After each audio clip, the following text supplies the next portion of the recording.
everybody. How's it going? And welcome to Learning to Paint with Krendor.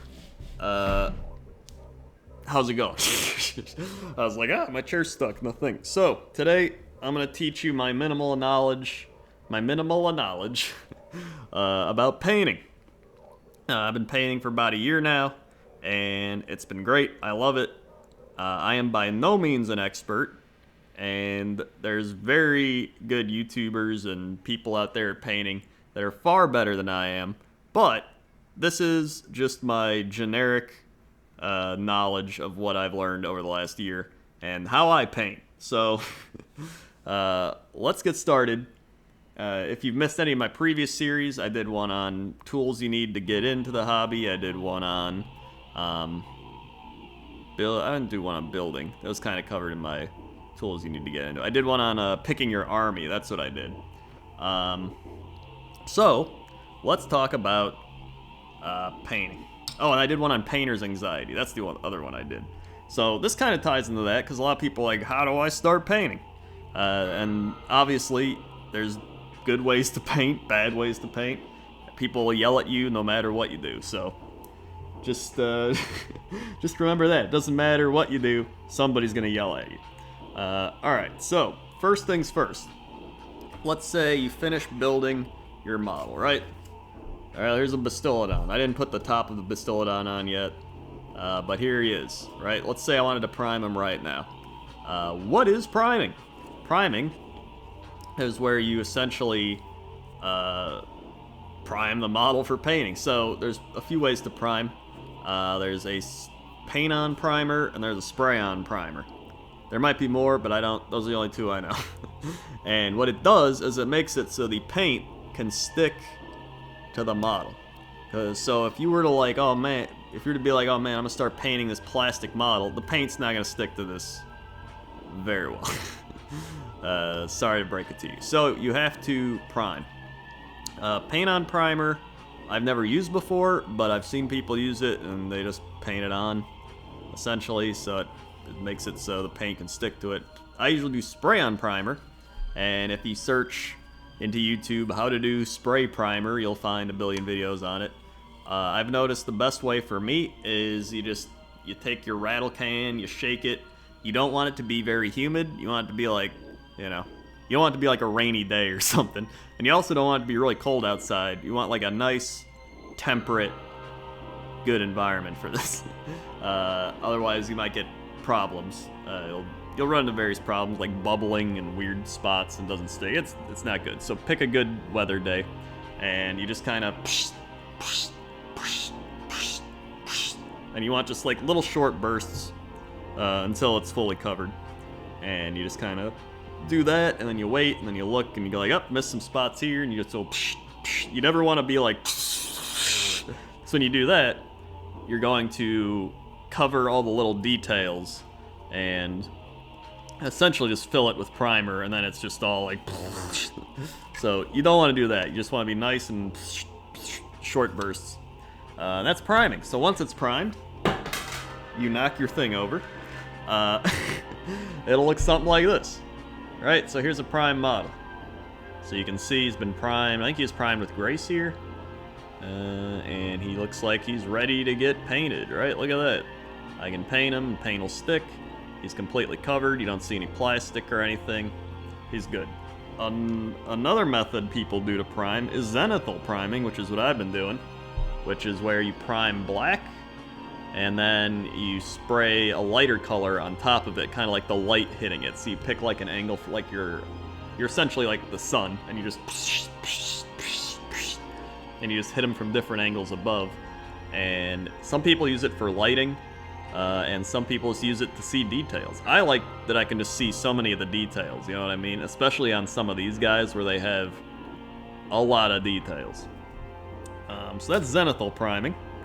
And there's also various shades of primer. There's black, there's wraithbone, gray seer, there's colors, there's metals you can prime. So some people, if they're going to paint their model blue, they'll just prime it blue, and then you're like halfway there. So you don't really have to like base coat it, essentially. So yeah, So speaking of that, let's talk about base coats. So this is what you're gonna want your guy to. This is the color you want them to be, essentially. So there's a lot of base coat paints. Let's say here's like Wa Flesh. So it's called Wa Flesh because you guessed it, it gets painted onto orcs. But as you can see, some of it's kind of blue and green, so you always want to shake the paint before you use it because it mixes up the pigments, I think is the... It does something. You just want to shake the paint, that's all I know. You want to shake your paints. So after you shake it and you take a look, you'll see it's definitely better. Some of it's still kind of I mean, you can shake these paints for like 2 minutes, man. Like some of them you really gotta shake if they're not fully mixed together. So it's always fun, gives you good exercise. And once you get it good, you're like, neat, I got it. So after that, you can paint your paint on your models. So typically, when you prime, you either want to prime dark colors if you're going to paint, if you want like a darker color theme, or you prime lighter colors like Wraithbone or Greyseer if you want your colors to pop a bit more. So prime darker if you want like a darker theme, prime lighter if you want a lighter theme. It's pretty much the rule. So once you do that, you can paint on your you can paint on your base paint like here, and like, wow, look at that, he's blue. Right, so on this guy, primed black, I painted, I don't remember what color I used. I might have used the Fang. Might be the Fang. And then I just, you know, painted all his skin and everything I wanted to be blue. And that's my base paint. And then I used the, I think, Morghast bone or something on his helmet. He's not done, as you can see. I still have to paint some other stuff, but, you know, you can keep going, and then you get something like this, right? You get all your base colors on there, and he's having a fun time. Okay. Now, let's talk about using water. Let's talk about using water. Let's talk about using water to thin your paint. So when you thin your paint, right, let me just give you a little example here. I'll bust out an empty thing. Whoop. So everybody always talks about thinning your paints. So what does that actually mean? We'll take the Wa Flesh. Alright. I'll shake it even more. Or pop it open. Or take a tiny bit. Alright. Tiny bit on the brush. You always want to take it from the top of the cap, never from the bottle. And just put it right here, right? So you got your paint. So a lot of people, they get their paint and they're just like, ooh, time to paint, right? But you don't want to do that. You want to thin the paint, because if you paint with this, it's going to just come out really blobby and cover a lot of the details and not flow very well. So all you do is you accidentally drop your brush in the water. Hold on. That's step one. All right. So what you do, you take a tiny bit of water, you don't need a lot, and you just kind of mix that water in with the paint to thin it down. And then usually I'll test it, and you just test to see the consistency.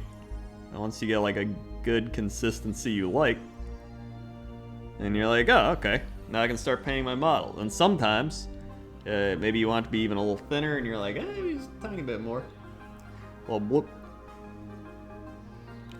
And there you go. That's pretty good. I'm liking that. Kind of looks like a Cthulhu. And you're gonna start painting. I don't know. I mean, I could just start painting something. There's nothing I really want to paint right now. I mean, I could paint one of these Saurus guys.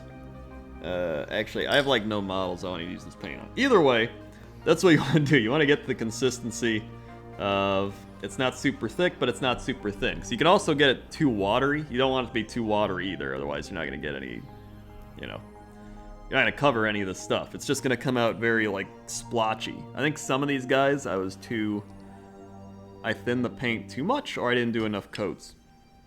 Some of these guys being like these Saurus warriors I painted way back in the day, like a year ago, which were some of my first models. So I've learned since then. And when you thin your paint, you want to do 2 thin coats. So if you paint like this guy, for example, and you do his all his skin and all that stuff, you'd be like, oh, all right, I painted him. Well, you want to wait a bit, and then you do 1 more coat, just to make sure he's fully covered and there's no like spots showing through or anything like that. Alright, so that's essentially base painting. And base paints also have, I believe it's like, they have more pigment or something in them, so they're thicker and so they're better at base coating your model. I think it's like that, while layer paints are typically brighter paints, like here's a moot green, and these paints are more opaque and transparent, and that's why if you want a base coat in a layer paint, you can. You're just gonna have to do a lot of layers. So yeah. And I feel like they'd probably be better on brighter primers. Like if I wanted to paint this guy with layer paints, it'd probably be a lot easier than if I were to try and paint one of these guys with layer paints, the black prime models. So yeah, but typically you want darker colors and then you build up to the lighter colors, because the lighter colors are like the highlights over stuff. Then there's, well, I guess I've already talked about layer paints. Then there's shades. So shading, you want your shade brush. Alright, and I'm going to show you one of my models that I have not shaded. Alright, this guy in the orange. So you can see, I painted him about a year ago, very poorly, and there's some spots showing through, whatever. I'm probably going to paint over him, but I want to use him just for demonstration purposes, show the importance of shading. So, there's various types of shades, and they're all oils. Nuln oil is the one you'll hear about all the time, which is just a black Nuln oil shade, which just fills in the gaps, essentially. So, the shade gives the model depth. And so for example, I might need to shade this more, but I just shaded my little goblin man. And as you can see, it kind of looks like his bagpipe has depth inside these holes, but really it's just an orange shade that sat in there, and now it looks like he's got some depth to his bagpipes. And it also helps to add little, you know, helps to give his clothes some depth, like the hoodie, so you kind of shade inside there, and it helps with all the little fingers and hands to help them pop out more. So let's, I'm gonna go ahead and show you. Depending on what color model you have, since this guy is orange, I'm gonna use an orange shade, my Fugan orange, because if you were to shade him a black oil, he's gonna definitely look, he's gonna look kind of like he's been running in the dirt or something. So I mean, if you're looking for that, you can do it, but alright, so you usually want a decent amount, and let me just get some on here, and then I'll show you where we're at. I got some on his head, don't care, because I'll fix it later. I'm just gonna keep throwing it on all over, just so you can see the difference of shaded and not shaded. Alright, get a little more. If you get too much shade on your model, like it looks like there's a lake appearing on his hands, or wherever, you can just use your brush to soak it up. That's just called pooling. And if you see too much, you kind of just soak it up. Okay. And then I'll just throw some on his face.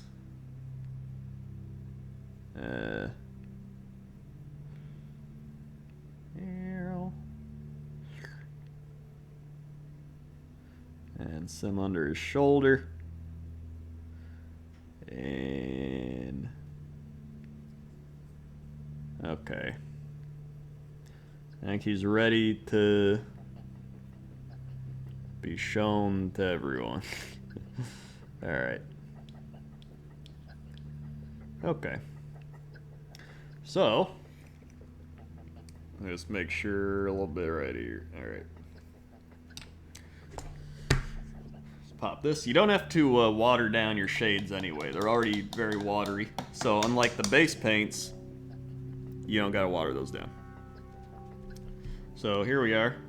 Put this back. So, if you take a look, you'll see pretty clearly. This side's kind of got a lot of depth. You see his scales very well. They're kind of popping out. While on the unshaded side, he looks more like he just walked through a sandstorm and he's all like... But then on this side, you can see just everything pops out a bit more. If you look in like his hand, you can see how his hand, you get like a little depth inside of his fingers there. While on the other side, it's not it just doesn't really pop as well. So shading just helps a lot. So you want to always the other thing is when you prime, if you prime too heavily, which I did on some of these, and so the details become clogged. So like if you look on his shoulder, you can see, you're like, what happened to his shoulder? It's kind of all blobby. I just over primed that because I primed, these were some of the first models I ever primed. So I've learned since then, but that's one of the mistakes of over priming is you lose some of the details. So the other thing is you can always go back and prime over these again if you don't like the paint job or you didn't cover everything. But the more you go over it priming, you're gonna get these types of situations where you lose a lot of the details. So that's shading. Then we have layer paints, which, like I was mentioning before, usually you can paint layer paints over base paints. I'll sometimes even mix them with base paints. Like sometimes if I want to paint the Averland Sunset base paint, it's very thick paint, I'll mix it with like some Dorn yellow, and you get a brighter, paint, and you get the best of both worlds in that case. I'm sure somebody's gonna be like, that is not ideal for the thing, but that's what I do. So yeah, I usually use them for mixing stuff, or as like a layer on top of a base paint if I want something to be brighter. Or even like moot green, like I was showing earlier. I actually primed this guy in Wraithbone, and I painted him with moot green, this pterodactyl rider, and so far, I mean, he's looked pretty good. So, layer paints are definitely better on brighter prime stuff if you're gonna paint with them as like a base coat. But you're still gonna have to do like at least 2, maybe 3, because they are more of a transparent paint. And then you can also use layer paints more for dry brushing and highlighting. So highlighting, like edge highlighting, is essentially just going over the edges of models and making them stand out more. You can do it manually, where you just, constantly are just like, or you can dry brush. So, I'm not very good at dry brushing, but here's a dry brush, right? Some people even use makeup brushes. And all dry brushing is you take some paper towel, right? And let's say I want to dry brush, I don't know. Who should I dry brush that I don't really care about right now? Let's see. Here, I'll pick one of these guys. Here, this guy's doesn't have a lot of detail on his spikes or anything. Right, so here's a guy I think I painted on stream. Alright. It doesn't really stand out or anything. So, we're going to take a light blue. Maybe like a Temple Guard blue. Actually, maybe even an Armenian blue. Where it's still kind of dark. You don't want to go crazy bright. Maybe you do, but I don't. Shake it up. Here we go. You also don't have to thin these down with water, because we want it dry. We're dry brushing. So I take a little bit, not a lot, just like a bloop, bloop. Okay. And so I've got some on my brush, and then you just want to make little circles. You can kind of see until there's barely any paint left. Now you can do like heavy dry brushing, but most people want it really light because if you mess up, you can kind of just go back and it won't be too bad. So kind of just always work against the grain. So this one's actually looking pretty good. Okay. But yeah, I'm still actually really bad at dry brushing. I'm trying to get better. But, you know, some things take time. It's alright.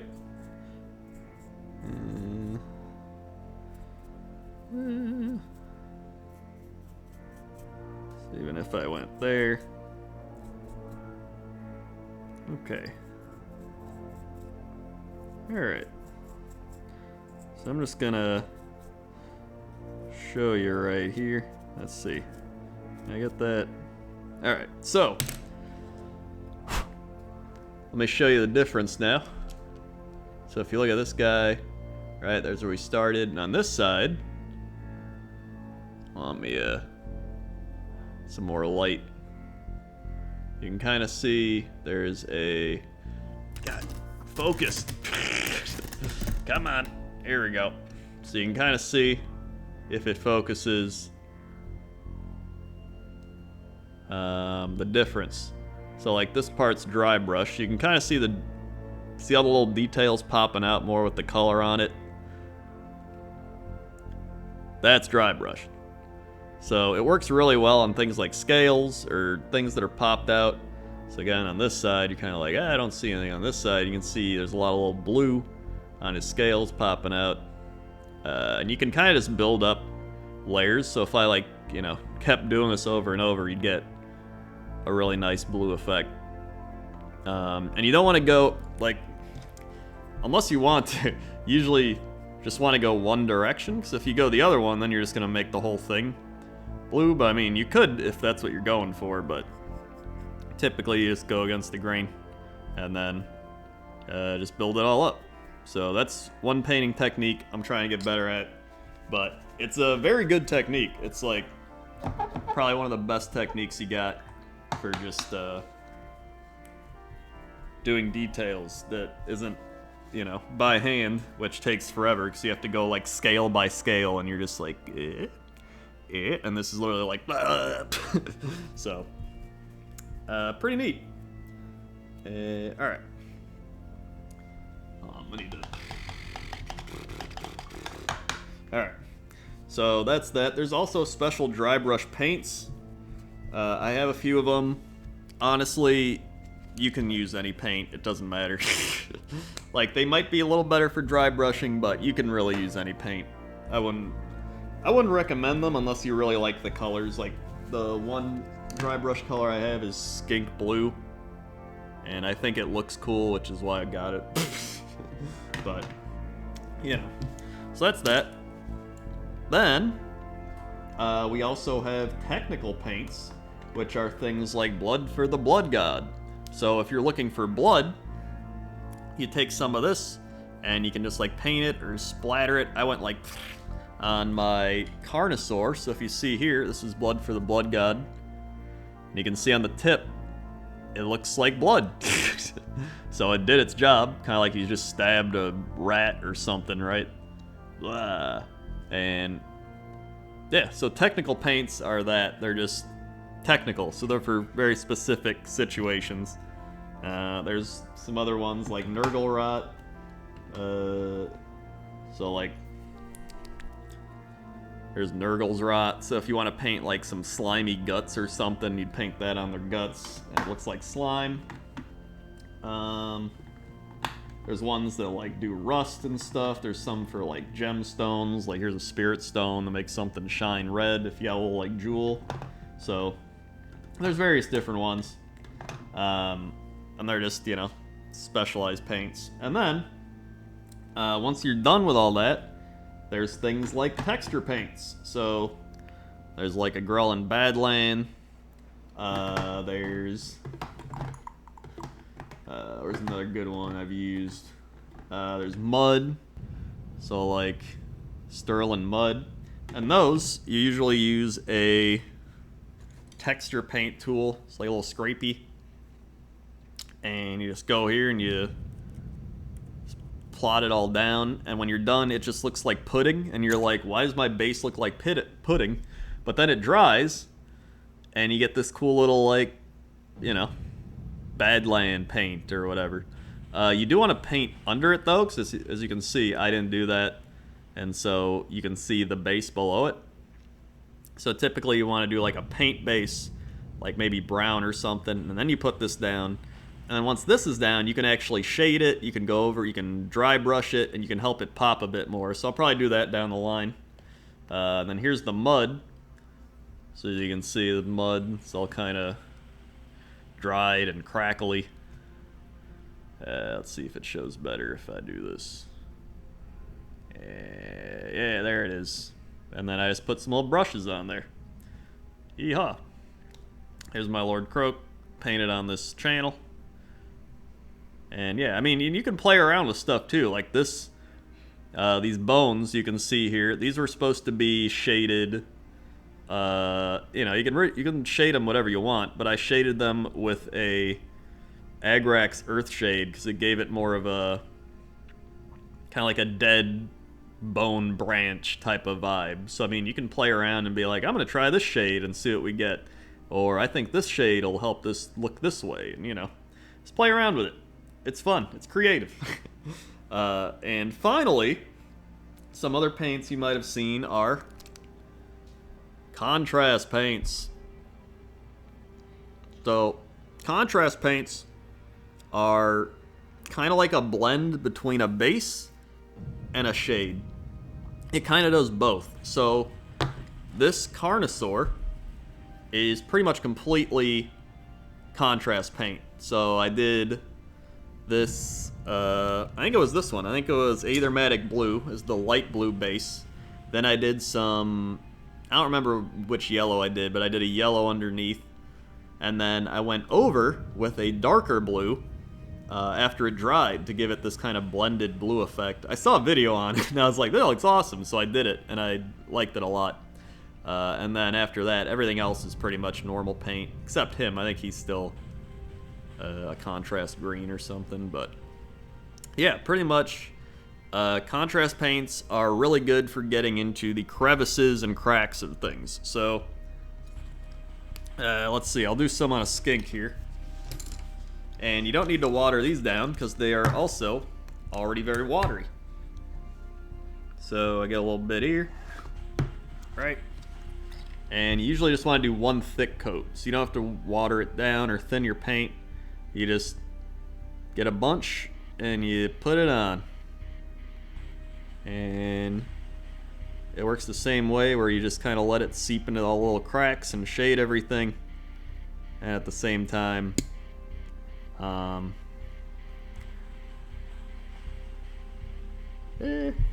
on, a little more. So yeah, usually, this is one of my problems I did when I first started, was I would do a lot of shading, and then I would soak a lot of it up, just because I'm like, that doesn't look good. So I would think it was pooling when it was actually not pooling, it was just shading. Alright. Here, so I'll let that dry for a bit, just so you can see. Some people only use contrast paints, some refuse to use contrast paints. I like both. I consider them a tool. I've heard people say that, where it's like, it's just another tool in your toolbox, right?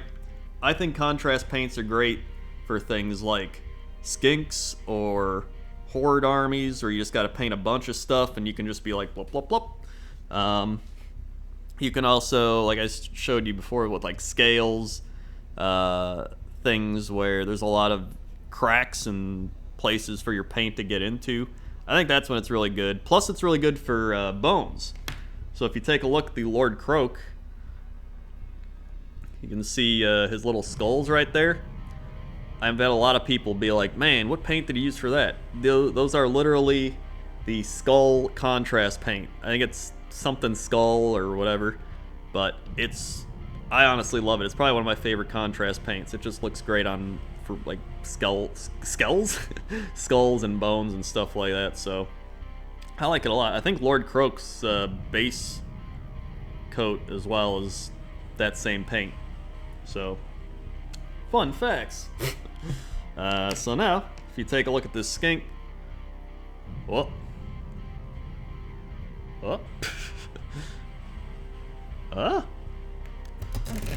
the shit's going on, camera?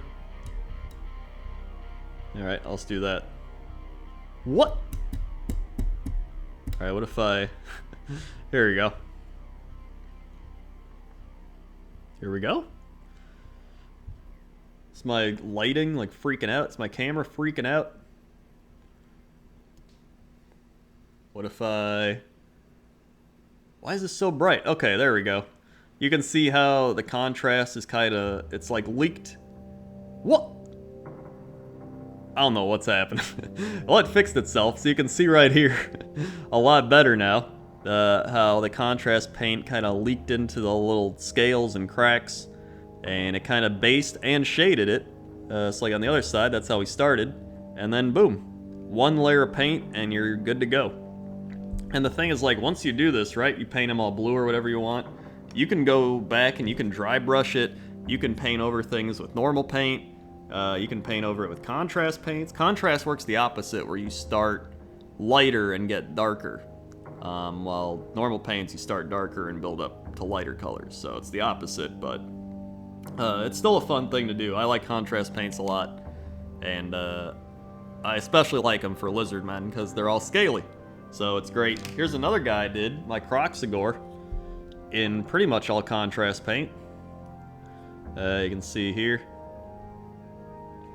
if it focuses, I did his back with like all these crazy contrast scales and stuff. I like that a lot. And there he is. So yeah, I mean, you can still do a lot with contrast. One thing contrast can't really do is the shiny effects, like all the gold and everything. So for that, you got to use your things like Retributor armor. Got like Balthazar gold. There's a lot of shiny paints, Grey Knight steel. So it's nice to have a couple of those for weapons and stuff. And they're usually already a bit waterier than normal paints. You don't have to thin them down as much.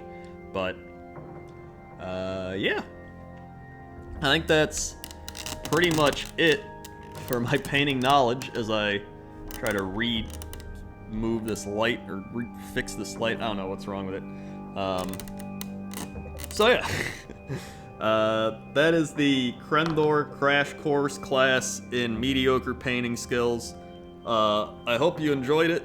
That's pretty much everything I've learned in the past year. If you've got tips or want to correct me on something or whatever you got, leave it down in the comments below. Let me know. And, yeah. Thank you for listening, watching, subscribe, hit the bell, all that good stuff.